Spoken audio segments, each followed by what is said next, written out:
이런 병들은 보통 장기간에 발생이 되고 악화됩니다. 어떤 방아쇠 요인에 의해서 이 소화기 증상하고 그 외 전신 증상이 발병되면서 악화되는 건데요. 발생 이후에는 이 방아쇠 요인, 병을 만들었던 요인이 제거된다 할지라도 낫지 않습니다.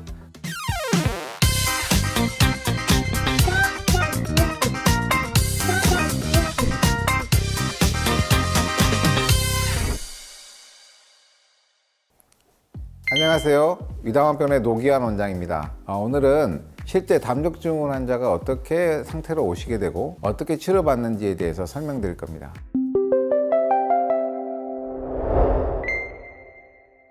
(2개월의) 울렁거림, 목이물감으로 급격한 체중 감량과 신경쇠약이 유발된 담력증후군 환자 치료 사례입니다. 이분은 70세 여자 환자시고요. 시골에서 올라오셨던 환자세요. 올라오실 때 혼자 못 올라왔어요. 너무 불안해가지고 여동생 2명하고 같이 오셨던 환자로 기억합니다. 이분은 쓸개에 돌이 있어가지고요. 17년 전에 담낭 절제술을 하셨어요. 쓸개가 돌이 있었다는 얘기는 그만큼 위장병을 앓은 지가 오래됐다는 걸 의미합니다. 15년 전에는 뇌경색이 발견됐고요. 고지혈증도 있어서 꾸준히 관리해 왔다고 해요. 그런데 3개월 전에 갑상선 결절로 갑상선을 다 제거하는 전절제술을 받고 나서부터 몸 상태가 급격히 나빠졌다고 합니다. 2달 전부터는 울렁거림이 심해지고 목에 뭔가 걸린다는 느낌이 계속됐고 입맛도 거의 없어 식사량이 줄었다고 해요. 속이 화끈거리고 명치가 늘 답답했어요 라고 말했습니다. 내과에서 위장약도 처방받아 먹었지만 별 차도가 없었고요. 3개월 사이 식사를 거의 못하다 보니까 9kg가 빠진 거예요. 9kg. 3개월 동안 9kg면 엄청난 거거든요. 조금만 먹어도 이제 금세 취하고 가스가 차고 트림도 잦아지고 복통도 있고 손발은 냉해지고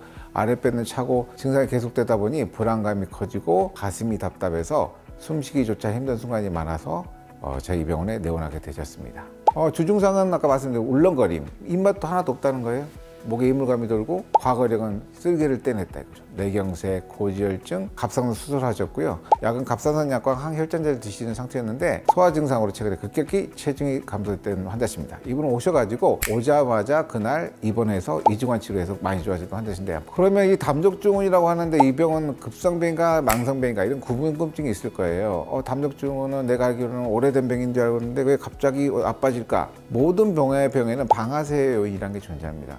담력증후군은 뭐냐면 위장 외벽이 굳어지면서 위장이 움직이지 않는 병이 되는 거고, 새끼라는 건 위장의 입구가 문제가 생기는 병이는 거죠. 이런 병들은 보통 장기간에 발생이 되고 악화됩니다. 어떤 방아쇠 요인에 의해서 이 소화기 증상하고 그 외 전신 증상이 발병되면서 악화되는 건데요. 발생 이후에는 이 방아쇠 요인, 병을 만들었던 요인이 제거된다 할지라도 낫지 않습니다. 그런 경우는 반드시 채기와 담력까지 끝내주는 치료를 해야지만 증상이 쉽게 재발되지 않고 치료되는데요. 방아쇠 요인이 되는 게 보통 뭐냐면 급체, 감염, 코로나 독감도 영향을 미칠 수 있어요. 환자의 체력 저하, 노화, 스트레스 같은 심정 요인, 수술 등이 관계될 수가 있습니다. 그래서 이런 분들은요, 방아쇠 요인으로 인해서 오랫동안 쌓여온 체기나 담력을 발현됐는데 이 방아쇠 요인을 제거된다 할지라도 체기와 담력은 제거되지 않으니까 이걸 다 없애줘야지만 소화기 증상과 다른 증상이 다 없어진다고 보시면 되겠습니다. 그래야지 근본 치료가 되는 거죠. 아까 말씀드린 그 환자 한번 볼까요? 이번 말씀드린 대로 담력의 영향으로 인해서 고지혈증도 있었고, 담력이 있으면 혈관이 나빠지거든요. 그러면서 뇌경색이 올 수 있는데 이분은 그런 과거력도 갖고 있습니다. 또 이 담력이 있게 되면 소화기관이 나빠집니다. 그래서 위장만 나빠지는 게 아니라 위장 주변의 많은 조직들도 나빠질 수 있는데, 이분 같은 경우에 오랫동안 위장병이 있었는지 의심할 수 있는 가장 큰 이유가 담력증도 있었고 위가 나빠지면서 장도 나빠지는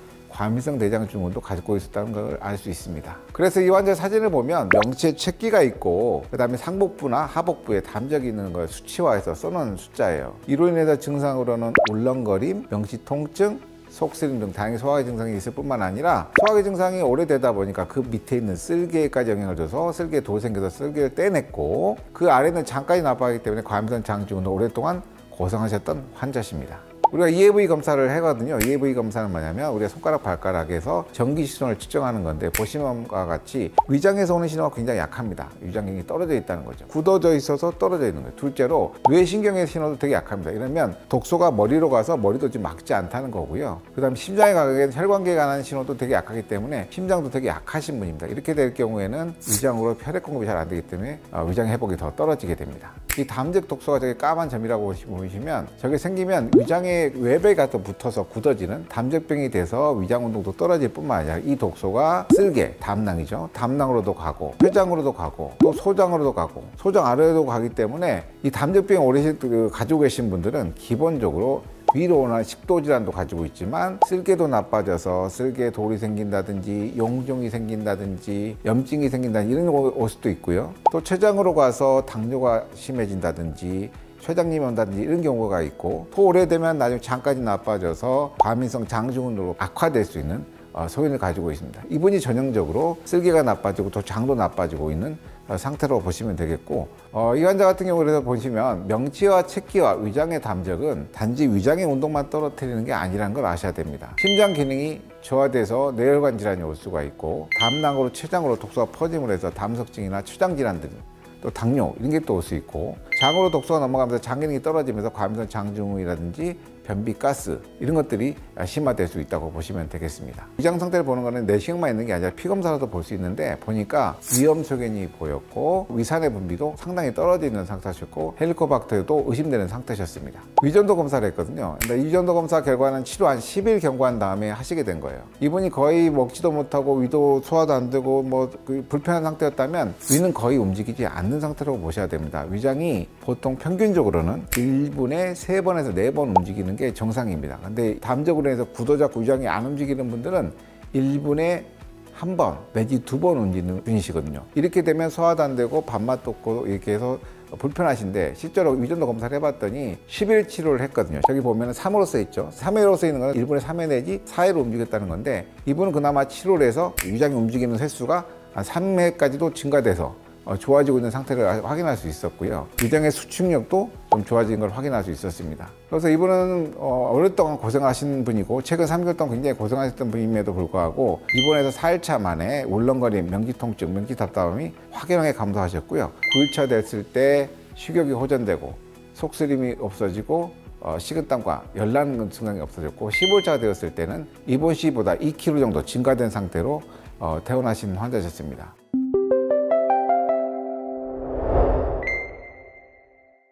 이분은 평생 고생하시면서 사셨지만 담적 치료를 통해서 만성적으로 힘들었던 질환들을 고칠 수 있었던 환자셨고요. 이런 환자들이 의외로 많습니다. 이런 환자들이 많은데 불안감에 휩싸이거나 고통스러워하지 마시고 저희 위담에서 담적 치료를 통해서 불안감을 해소하고 행복을 찾기 바라겠습니다. 지금까지 위담학병원의 노기아 원장이었습니다.